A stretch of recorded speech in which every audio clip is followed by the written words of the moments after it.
Assalamualaikum warahmatullahi wabarakatuh. Yang terhormat Pak Efran, selaku dosen pengampu mata kuliah Administrasi Basis Data, kami dari kelompok 1 akan memaparkan hasil tugas lanjutan Backup and Restore, implementasi fitur backup dan restore database pada sistem web klinik Sahabat Satwa.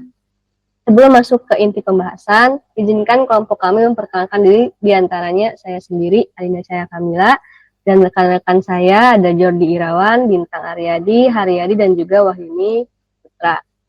Sebelum kami masuk ke penjelasan mengenai implementasi fitur backup dan restore database, kami ingin menyampaikan bahwa pada pengembangan lanjutan sistem web klinik Sahabat Satwa kami telah menambahkan fitur baru, yaitu rekam medis hewan.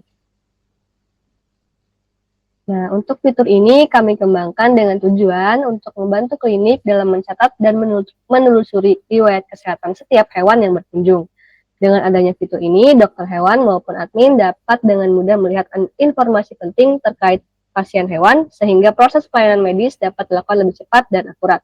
Nah, dalam fitur rekam medis ini terdapat beberapa bagian utama, antara lain informasi hewan, informasi pemilik, riwayat kunjungan, hingga riwayat imunisasi atau obat. Nah, dengan struktur rekam medis seperti ini juga, seluruh data kesehatan hewan tersimpan lebih terorganisir dan mudah untuk diakses kembali. Hal ini juga nantinya menjadi nilai penting ketika nanti kami melakukan implementasi backup and restore database, seluruh data riwayat kesehatan dapat tetap aman dan tidak hilang. Selanjutnya akan dijelaskan oleh rekan saya.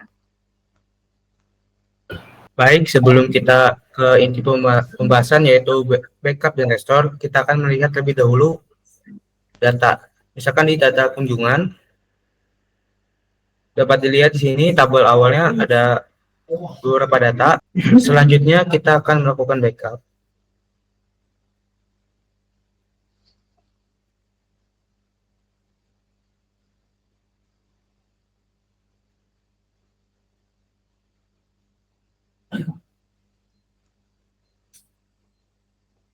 Baik, setelah kita melakukan backup, kita akan kembali lagi ke halaman kunjungan. Kita akan menghapus data dengan ID 37. Dapat dilihat pada tampilan data bahwa data dengan ID 37 sudah dihapus dan kita akan melanjutkan dengan restore.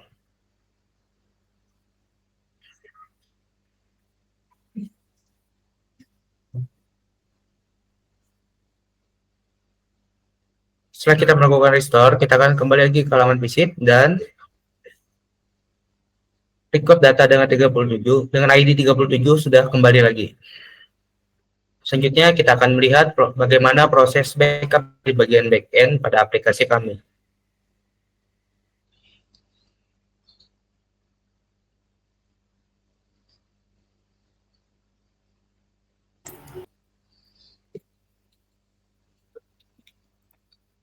Untuk bagian backend sendiri, untuk database-nya di sini itu memakai Postgre, yang mana untuk backup dan restore-nya itu kurang lebih sama, hanya perbedaannya itu dari komennya saja.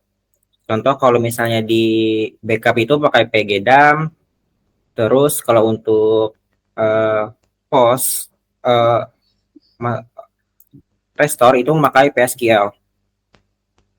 Nah, terus untuk hasilnya itu tersimpan di folder backups, yang mana untuk format backup, terus nama backupnya, terus ada tanggal dan waktu backupnya.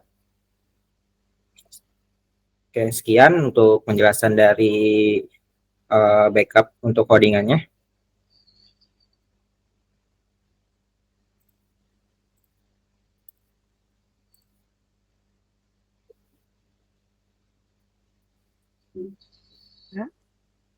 Demikian presentasi dari kelompok kami, kurang lebihnya kami mohon maaf. Terima kasih.